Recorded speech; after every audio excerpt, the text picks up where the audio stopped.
नमस्कार, मैं हूं आपके साथ पूर्णिमा मिश्रा। हमारे खास प्रोग्राम क्या कहते हैं नरेंद्र मोदी में आज आपको सुनवाएंगे पीएम मोदी का वो ऐतिहासिक भाषण जो उन्होंने 20 मार्च 2014 को वर्धा, महाराष्ट्र में दिया। मोदी जी ने अपने भाषण में कहा कि कांग्रेस ने देश को बर्बाद करने में कोई कमी नहीं रखी और कांग्रेस सरकार में किसान और जवान कोई सुरक्षित नहीं है। आज मुझे दुख के साथ कहना है, बड़ी पीड़ा के साथ कहना है कि कांग्रेस के कुशासन के कारण आजादी के बाद इतने लंबे समय तक देश पर शासन करने वाली कांग्रेस और उनके सारे चट्टे बट्टे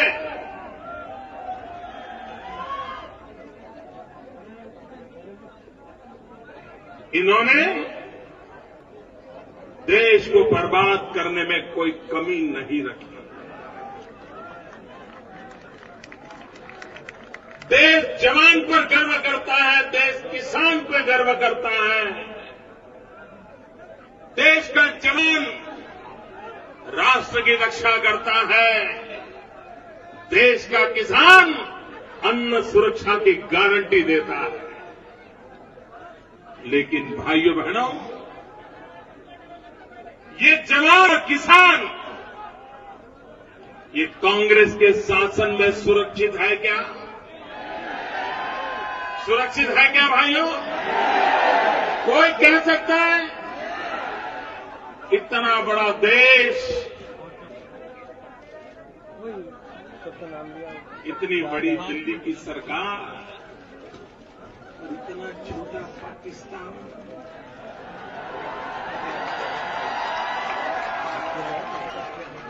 हमारे देश के जवानों के सर काट करके ले जा रहा है। देश के जवानों को मार दिया जाए,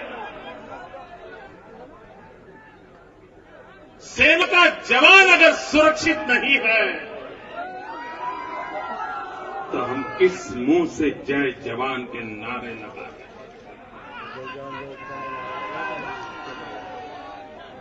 आज कांग्रेस के शहजादे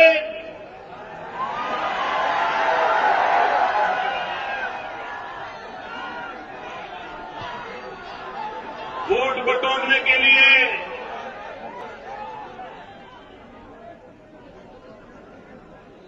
जनता के आंख में धूल झोंकने का काम कर रहे हैं। अभी उन्होंने घोषणा की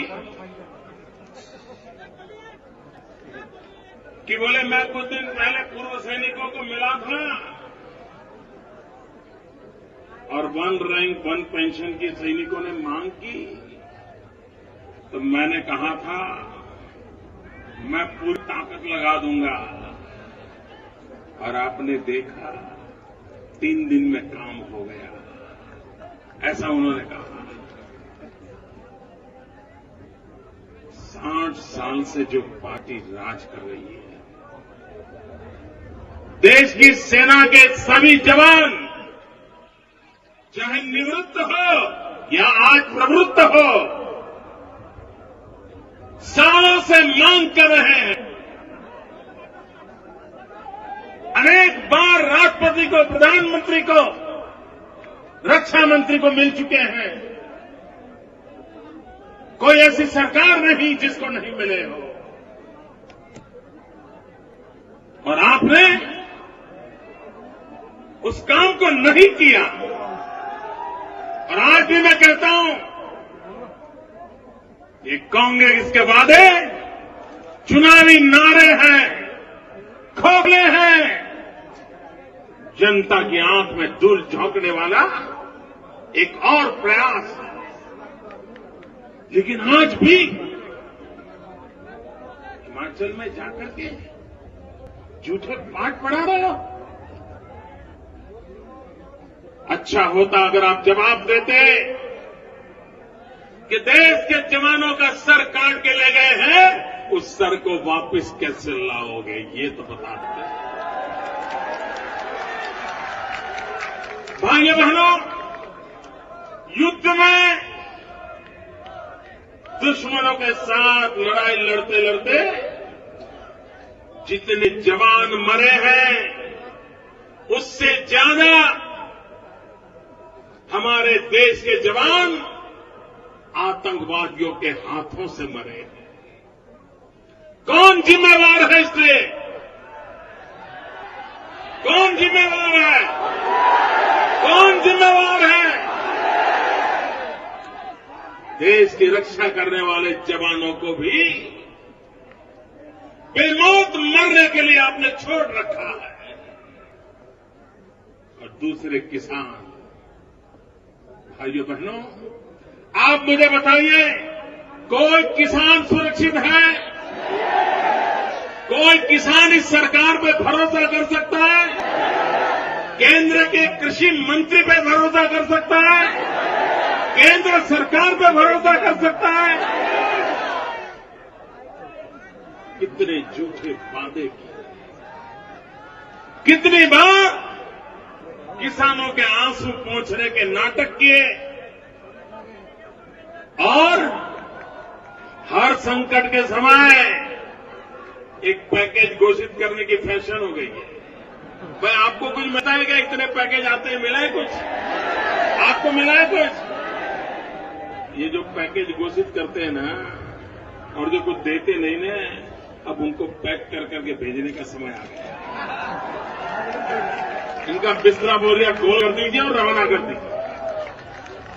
भाइयों बहनों, युद्ध में और आतंकवादियों से देश के जवान जितने मरे हैं, उससे ज्यादा इसी एक इलाके में आत्महत्या के कारण मेरे किसान भाई बहन मरे। क्या दिया अपने देश को? भारत एक कृषि प्रधान देश, लेकिन उसी देश में किसान बेमौत मरने के लिए मजबूर हो रहा है। और आपकी नीतियों के कारण, आपकी गलत व्यवस्थाओं के कारण, भाइयों बहनों, हमारा किसान कापूस की खेती करता है, और ये दिल्ली में बैठी हुई सरकार, देखिए श्रीमान शरद राव, इन किसानों को जरा जवाब दो। आप कृषि मंत्री हो, आप बताइए, 2 वर्ष पूर्व जब कापूस की खेती पूरे देश में अच्छी हुई, कापूस की फसल अच्छी हुई, विदेशों में हिंदुस्तान के कापूस की मांग बढ़ रही थी, किसान को अपेक्षित दाम मिल रहे थे, आपने अचानक, डॉक्टर मनमोहन सिंह जी, आपने अचानक कॉटन एक्सपोर्ट पर प्रतिबंध क्यों लगाया? किसकी भलाई के लिए लगाया? और उसके कारण मैंने सिर्फ गुजरात का हिसाब लगाया था। कॉटन एक्सपोर्ट में प्रतिबंध डालने के कारण अकेले गुजरात के कॉटन ग्रोवर किसानों को 7,000 करोड़ रुपए का घाटा हुआ था। 7,000 करोड़ रुपए। यहां तो कितना हुआ होगा? और भाइयों बहनों, ये सरकार ऐसी है, किसान को पैसे मिले उस पर तो प्रतिबंध लगा देती है। कॉटन एक्सपोर्ट पर प्रतिबंध, लेकिन मटन एक्सपोर्ट पर सब्सिडी। आप देखिए क्या कमाल करेंगे उन्होंने। इनको मालूम नहीं है कि फॉरेन एक्सचेंज कमाने के मोह में हिंदुस्तान में जिस प्रकार से पशुधन काटा जा रहा है, मटन एक्सपोर्ट किया जा रहा है, उसके कारण गरीब किसान की आय के साधन खत्म हो रहे हैं। गांव के गांव आज ऐसे हो गए हैं कि जिस गांव के बीच में 5-50 पशु भी बचे नहीं है। बहुत बड़ी मात्रा में उत्तरी भारत में तो बहुत बड़ी मात्रा में पशुओं की कत्ल चल रही है और भारत सरकार पशु काटने के लिए सब्सिडी दे रही है और ये मटन विदेशों में एक्सपोर्ट हो रहा है। जब खेती बर्बाद हो जाती है, वर्षा कम हो जाती है, अकाल का समय आ जाता है, तो ज्यादातर किसान परिवार पशुपालन के भरोसे दूध बेच करके साल भर गुजारा कर लेता है। आपने उसके भी वो हाथ काट लिए। आपको अंदाज नहीं आया कि पशुधन के बिना भारत का हाल क्या होगा। दूध विदेशों लाने के लिए मजबूर होना पड़ेगा।